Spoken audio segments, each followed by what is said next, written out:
बारिश से बचने के लिए। और जब बारिश खत्म होती है तब हम लोग सोचते हैं कि चलो बारिश छूट गई, और फिर हम लोग ये सोचते हैं कि ये फिर से जल्दी न हो। पर क्या होगा अगर बारिश सच में हमारी दुनिया से गायब हो गई? क्या होगा अगर बारिश एकदम हो ही ना? चलिए इस इंटरेस्टिंग साइंटिफिक हाइपोथेसिस यानी वैज्ञानिक परिकल्पना के अंदर चलते हैं। Enjoy the show.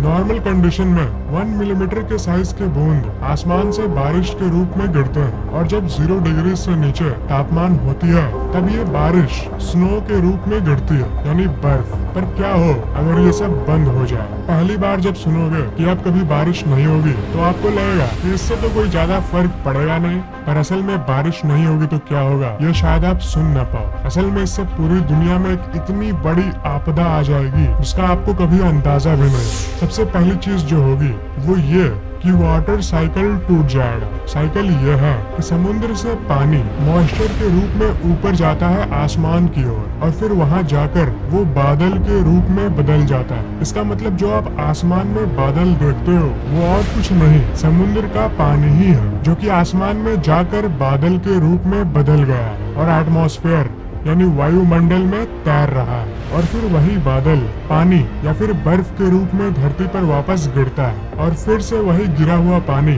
वापस आसमान में जाता है, और फिर वही पानी वापस जमीन पर आता है। इस तरह हमेशा ये वाटर साइकिल चलता रहता है। पर इस साइकिल की सबसे अमेजिंग बात यह है, समुद्र का पानी खारा होता है, पर जब वो आसमान में जाता है तब वो फ्रेश बन के वापस आता है। अगर आपने कभी बारिश के पानी को टेस्ट किया होगा तब आपको उसका टेस्ट नॉर्मल पीने के पानी की तरह लगेगा, खारा बिल्कुल भी नहीं लगेगा। तो अगर इनडायरेक्टली बारिश का पानी समुद्र का पानी ही है तो फिर वो खारा क्यों नहीं होता? जैसा कि मैंने आपको बताया, ये इसलिए क्योंकि ऊपर जाके ये फिल्टर हो जाता है और सारी जो इम्प्योर पार्टिकल्स होती है वो उसके अंदर से निकल जाती है। तो अगर समुद्र से ऊपर गया पानी वापस नहीं आया, मतलब बारिश हुई ही नहीं, तो ये साइकिल टूट जाएगा, और वो भी हमेशा के लिए। बारिश अब बंद हो चुकी है, तो अब सबसे पहली चीज जो होगी, जो कि एकदम जाहिर सी बात है, वो है पेड़ों की बर्बादी। वो पेड़ पौधे जिससे हमें खाना मिलता है, जो आप घास देखते हो जगह जगह पर, उसके बारे में एक स्पेशल फैक्ट ये है कि उन्हें नॉर्मल से ज्यादा पानी की जरूरत होती है जिंदा रहने के लिए। इसलिए गार्डन वाले रोज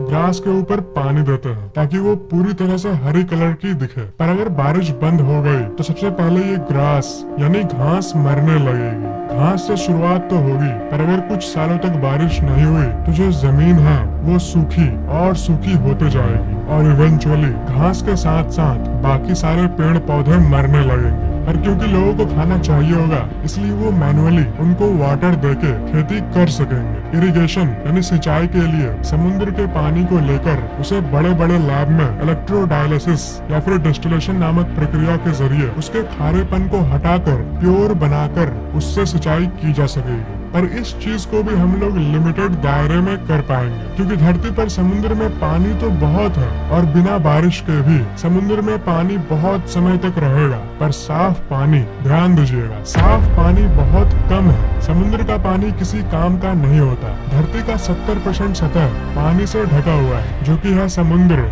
नदी, झील, तालाब एक्सेट्रा एक्सेट्रा। पर इसमें से सिर्फ 2.5% ही पानी फ्रेश है, फ्रेश वाटर, जिसे हम अपने फायदे के लिए इस्तेमाल कर सकते हैं। नदी, झील, ग्लेशियर, इनमें जो पानी होता है ये इस्तेमाल करने लायक होता है, और इसे ही फ्रेश वाटर कहते हैं। और समुद्र का पानी खारा होता है, इसलिए उसे इस्तेमाल नहीं किया जा सकता। तो बारिश अब बंद हो चुकी है, इसलिए जो फ्रेश वाटर धरती पर है उसे इंसान इस्तेमाल करेंगे, और करीब 2500 साल में साफ पानी पूरी तरह से यूज हो जाएगी। जब सारे पेड़ बारिश की कमी के चलते गायब हो जाएंगे, तब इन पेड़ पौधे को खाने वाले जानवर भी धीरे धीरे मरने लगेंगे, क्योंकि इनके खाने लायक पेड़ पौधे बचेंगे ही नहीं। और इन पेड़ पौधों को खाने वाले शाकाहारी जानवरों को खाने वाले मांसाहारी जानवर, उनकी भी खाने की शॉर्टेज हो जाएगी, क्योंकि उनका खाना यानी शाकाहारी जानवर धीरे धीरे मर रहे होंगे, क्योंकि बारिश न होने के चलते पेड़ मर रहे हैं। मतलब देख रहे हो, पूरा चेन डिस्टर्ब हो जाएगा, और अनाज नहीं उगने के चलते पूरी दुनिया में खाने की शॉर्टेज होने लगेगी। धरती से पेड़ कम होंगे, इस घटना से सिर्फ खाने पर ही प्रभाव नहीं पड़ेगा, बल्कि इसके चलते एनवायरनमेंट यानी वातावरण में बहुत खराब से बदलाव आने लगेंगे। आपको तो पता ही होगा कि पेड़ फोटोसिंथेसिस नाम के एक प्रोसेस को करके वातावरण से CO2 यानी कार्बन डाइऑक्साइड लेते हैं और ऑक्सीजन बाहर छोड़ते हैं। एक तरह से ये खराब गैस को अंदर लेते हैं जो कि फैक्ट्रीज के चिमनी से निकलती है और बाहर अच्छे गैस को ऑक्सीजन को रिलीज करते हैं, जो कि सभी जीव जंतुओं के लिए बहुत जरूरी है, क्योंकि हम लोग जो सांस लेते हैं उसमें ऑक्सीजन बहुत इम्पोर्टेंट कंपोनेंट होता है। मतलब ऑल इन ऑल पेड़ पौधे हमारे वातावरण को साफ रखते हैं ताकि हमें हेल्दी और साफ हवा मिले जिसे हम सांस ले पाए। तो अगर पेड़ कम होने के चलते फोटोसिंथेसिस की प्रक्रिया कम हो जाएगी तो फिर वातावरण की हवा सांस लेने लायक नहीं रहेगी और बारिश नहीं होने के चलते सारे पेड़ धीरे धीरे खत्म होने लगेंगे और फिर हवा फिल्टर होनी बंद हो जाएगी। जो बची हुई ऑक्सीजन है अभी धरती में वो चलेगी और करीब एस्टिमेटेड 2000 साल तक चलेगी, पर 2000 साल बाद एक ऐसा समय आएगा जब धरती से ऑक्सीजन खत्म होना शुरू हो जाएगा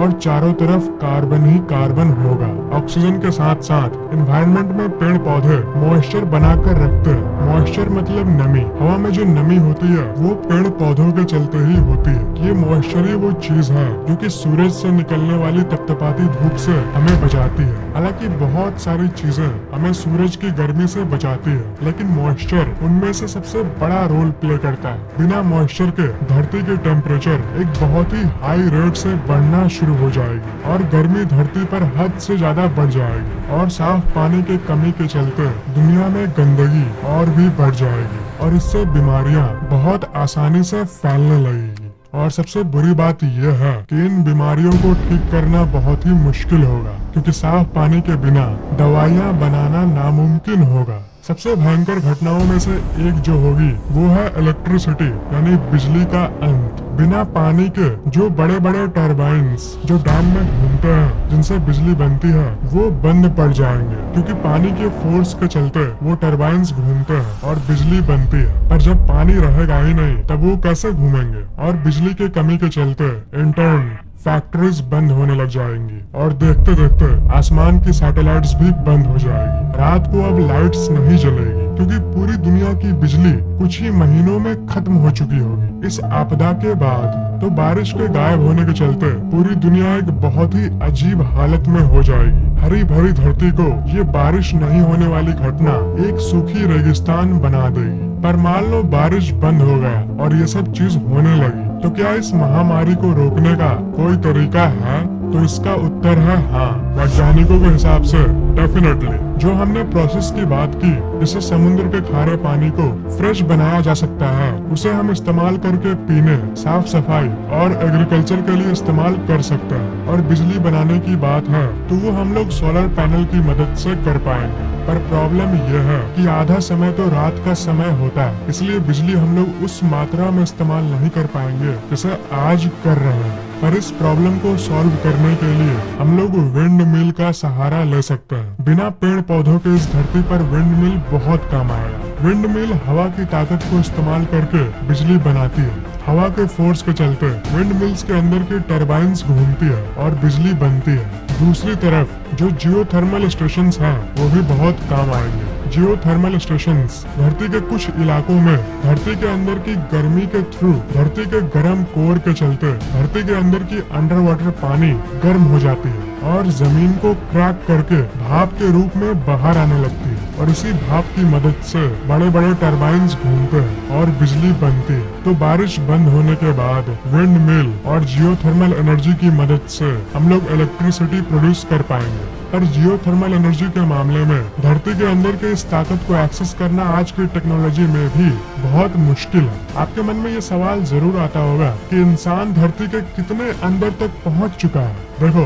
धरती के सरफेस से लेकर इसके सेंटर तक की जो डिस्टेंस है, जो दूरी है, वो है 6371 किलोमीटर। और अब आप अंदाजा लगाओ कि इतने किलोमीटर में से हम लोग कितने तक पहुंच चुके होंगे। जरा अंदाजा लगाओ तो आज की सो कॉल्ड टेक्नोलॉजी के हिसाब से आधा का आधा।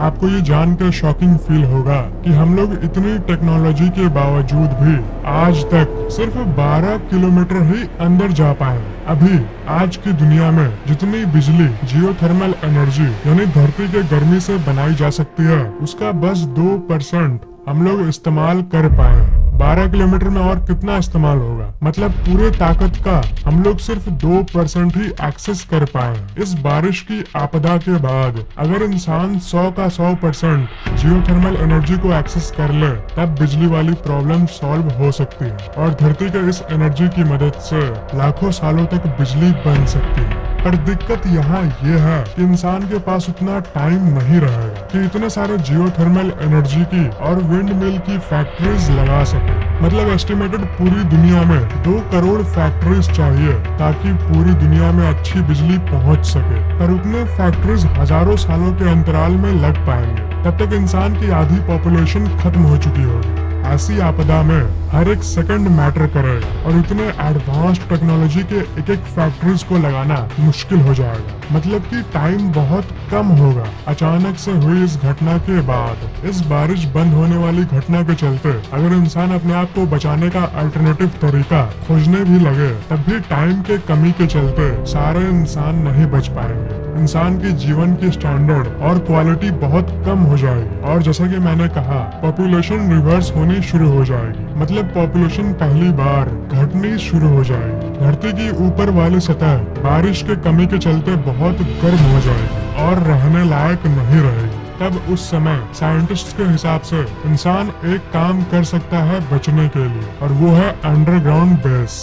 धरती के कुछ मीटर अंदर ही जो टेम्परेचर होता है वो कांस्टेंट होता है। ना टॉर्नेडो ना धूप किसी भी चीज का इफेक्ट अंडरग्राउंड के शहरों में नहीं पड़ेगा। इंसान अगर अंडरग्राउंड चले जाएंगे तब ऐसा भी नहीं होगा कि धरती के सतह के ऊपर से हर तरह की जीवन खत्म हो जाएगी। इंसान तो ऊपर नहीं रह पाएंगे इस बारिश वाले घटना के 1000 साल बाद। मतलब अगर आज से बारिश होना बंद हो जाए तो आज से 1000 साल बाद ऐसी कंडीशन हो जाएगी कि इंसानों को अंडरग्राउंड मूव करना पड़ेगा। पर आपकी नॉलेज के लिए बता दूं कि एक जीव है जो कि धरती की एक्सट्रीम गर्मी वाली सिचुएशन में भी रह पाएगा। 80 डिग्री सेल्सियस ऐसे एक्सट्रीम टेम्परेचर में भी एक बैक्टीरिया है जो कि जिंदा रह सकता है। एक प्रजाति है जिसको कोई फर्क नहीं पड़ता। उनका नाम है एक्सट्रीमोफाइल्स। ये ऐसे टाइप के बैक्टीरिया होते हैं जो कि गर्म से गर्म टेम्परेचर में भी बिल्कुल आराम से जी सकते हैं और बिना पानी के भी इन्हें कोई फर्क नहीं पड़ता।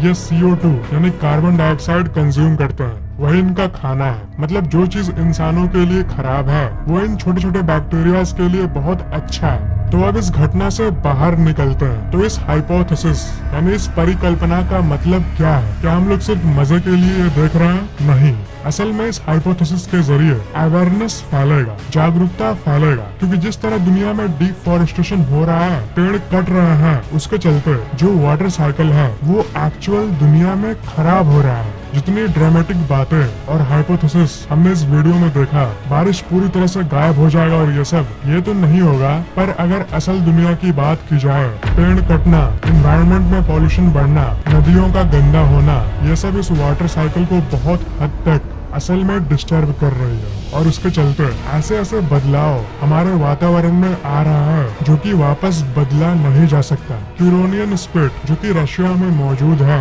यहाँ के पेड़ काटने के चलते ये जगह जो कि पहले हरी भरी थी वो अब लगभग रेगिस्तान बन गया है। दुनिया में जो डिफॉरेस्टेशन का रेट है यानी पेड़ काटे जाने की गति, वो एक बहुत ही हाई लेवल पर पहुंच चुका है। कितने पेड़ काटे जाते हैं ये गूगल में सर्च करने पर जो नंबर आता है उससे कहीं ज्यादा एक्चुअल में कट रहा है। क्योंकि जो ऑफिशियल डेटा होता है वो ज्यादातर आउटडेटेड होता है और जो डेटा ये पेश करते हैं एक्चुअल में उससे कहीं ज्यादा गति से पेड़ कटे जा रहे हैं। इस सदी के पहले साल में ही यानी साल 2000 से लेकर साल 2001 तक ही 1.5 करोड़ एकड़ जमीन इतने एरिया में डिफॉरेस्टेशन किया गया, पेड़ों को काट दिया गया। 1.5 करोड़ एकड़ कितना होता है शायद आपको इसका अंदाजा नहीं हो। और हर साल यही गति से पेड़ काटे जा रहे हैं जिससे पॉल्यूशन बढ़ रहा है। और सबसे मेन फैक्ट कि वाटर साइकिल डिस्टर्ब हो रहा है। अमेज़न और ब्राजील जैसे इलाके में कितनी गैर कानूनी कटिंग की जा रही है इसका तो कोई ऑफिशियल रिकॉर्ड भी नहीं है। और हर देश में कुछ ऐसा ही सीन है। डेवलपमेंट के नाम पर हम लोग नेचर को ही खत्म कर रहे हैं। डेवलपमेंट कोई गलत चीज नहीं है, डेवलपमेंट होनी चाहिए पर बैलेंस में होकर। ऐसी डेवलपमेंट जिससे वातावरण को कम से कम नुकसान हो। और अगर हम लोग इस चीज को नहीं रोके तो दुनिया सच में खत्म हो जाएगी। क्योंकि वाटर साइकिल और भी ज्यादा डिस्टर्ब होते रहेगा। साइंटिस्ट ये प्रोडिक्शन कर रहे हैं कि अगर हम लोग ऐसे ही पेड़ काटते रहें, नदियों को गंदा करते रहें, पॉल्यूशन फैलाते रहें, पानी बर्बाद करते रहें, तो जल्द ही जो 2.5% फ्रेश वाटर है वो भी जल्द खत्म हो जाएगा। साइंटिस्ट्स के हिसाब से साल 2050 तक दुनिया के सारे लोगों को अभी जितना पानी मिल रहा है उससे आधा मिलेगा। 50% तक घाटा हो जाएगा। मतलब संतोषजनक यानी सेटिस्फैक्टरी अमाउंट ऑफ वाटर लोगों को नहीं मिलेगा। एस्टिमेट्स के हिसाब से सिर्फ कुछ सालों बाद 2021 तक ही अफ्रीका जैसे रीजन में करीब 25 करोड़ लोगों को पानी की दिक्कत फेस करनी पड़ेगी। देशों को आपस में लड़ाई करने के बदले पहले यूनाइट होकर डिफॉरेस्टेशन से लड़ना चाहिए और मदर नेचर प्रकृति माँ के बारे में सोचना चाहिए। आपको ये वीडियो कैसा लगा नीचे कमेंट जरूर करना, लाइक और शेयर करना, और अगर आपने अभी तक सब्सक्राइब नहीं किया है तो सब्सक्राइब जरूर कर लेना।